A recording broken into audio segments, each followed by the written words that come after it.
Oh my goodness gracious. You asked Raphael this. Let me ask you because I'm not good at betting lines, and I've just never been in that world very much. So I'm. Everybody at the station talks about that and understands it better than I do. You among them. How are the Gators a 7-point road favorite over anybody? And I think Raphael kind of explained it a little bit. The money came in on them, which moved the number.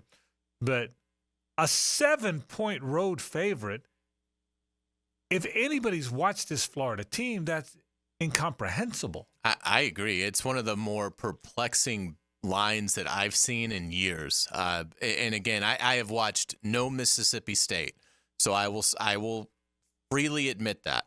But this is what I do know. I know good Florida teams have gone to Starkville and lost. And this is not a good Florida team. It's also their first true road game. And they are so bad in the trenches. They're also down their best player in Trey Wilson. I don't know. I don't know how, because for people that aren't aware how this works, if you take Florida and give 7, you have to Florida has to beat Mississippi State by 7 or more for you to win the bet. That is how it works. Yeah. I mean, so even 7 or more. It has to be more. Yeah, correct. So I mean, the Gators have to beat a team by 2 scores. Right. Not only does Florida have to win this game, if Florida wins the game 21-17, you lose the bet. So it's I can't understand it at all. I think people see, well, Toledo killed them in regards to Mississippi State. And again, I would say Toledo is one of the more stable, smaller programs out there. Their coach has been there for a very long time. Justin Candle, he's highly respected. He's probably going to he's been in line to get bigger jobs. So to me, I'm not sure Toledo wouldn't go in the swamp and do the same exact thing to Florida. So I don't know how this is anything more than either a pick'em or maybe Mississippi State favored by 2 or 3. I mean, I think Mississippi State's going to win the game by 17, but I'm shocked at this line because it just doesn't make sense to me. I don't know how anyone could think Florida could go on the road against any SEC opponent. Keep in mind, 2 years ago, he lost at Vandy. I mean, Billy Napier lost at Vandy 2 years ago. Right. So, anyway, I think it's going to be a long day with more for the good players Gators than this team has. Correct, with a guy that went 4th in the draft. Yeah. So that's exactly right. All right, so how does Florida play it? Mertz starts. Do we see more Mertz? I don't think we see the alternating possessions this time. What do you think? I would think it's Mertz's game. Yeah. Lagway may get in there here or there. Yeah, I would think for the most part it's Mertz's game. And look, it should be. They both had an opportunity. And you can argue, was it done fairly? One of Lagway's possessions, there's like 50 seconds left. But it was mostly clock. even. But it was mostly even, and Mertz was by far the better player. Yeah. I think now you got to put it in Mertz's hands and maybe mix in Lagway here or there.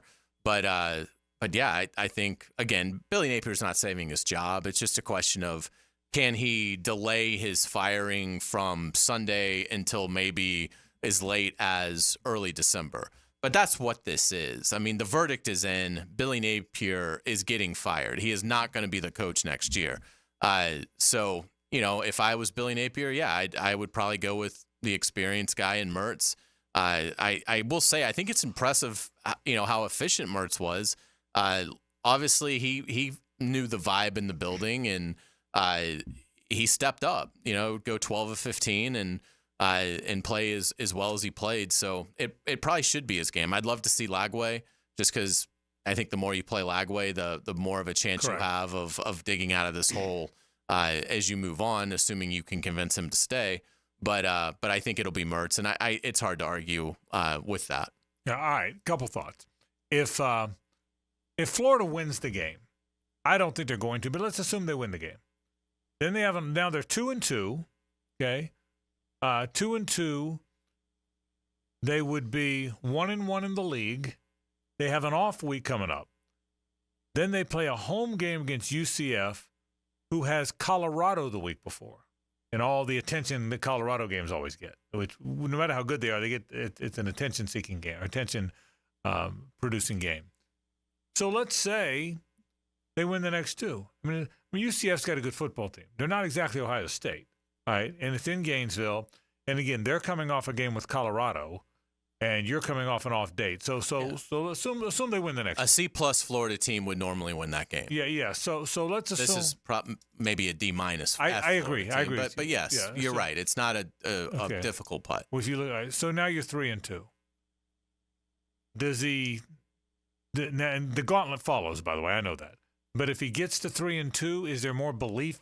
No, that he stays. Done. I think it's totally I agree with done. you, but and it's a great question because there is so much. That's the thing. There is so much football left. Right.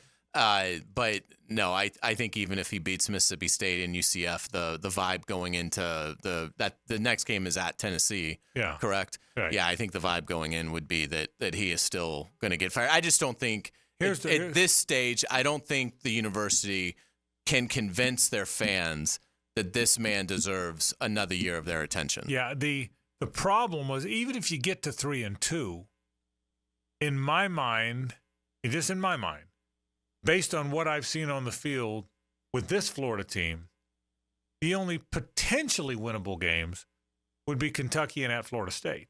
And I would pick them to lose both of those today. I would too. But I mean, the only potentially they have one. If you count at Tennessee, Georgia, at Texas, in my opinion, LSU, Ole Miss, who's 5th in the country, those aren't even possible winners. You could make the argument that if they were a little better, LSU would be a possibility, but they're not a little better.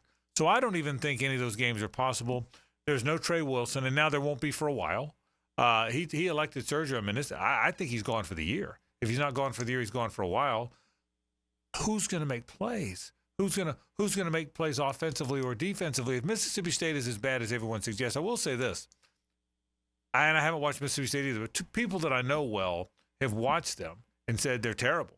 And so I've had 2 or 3 people told me they think Florida's going to win because you can't imagine how bad Mississippi State is. I've heard that from people that I trust that know football and that have watched the game. So maybe they are. But I will say this, Mississippi State has a brand new coach, so they're going to be upwardly mobile. He ain't going anywhere, okay? Where Jeff Lebby's not going anywhere. Florida's playing for a lame duck coach. And, guys, you're already seeing Trey Wilson. Did he have to have the surgery? I don't know. But you wonder, Joey Slackman, did he have to have the surgery? Or are those guys – and, again, I'm not accusing because I don't want to act like I know something I don't. Right. But I'm those saying, are fair questions when you're mired in this kind of turmoil. Well, if you're both those guys, particularly if you're Trey Wilson, who might be a star, are you saying, let me have the season's blown up. The coach is going to get fired. If I'm going to have a surgery at the end of the season or whatever, why not have it now? Let's get it over with. Let me get to the portal. You know, you talk about a guy that'll get paid in the portal now.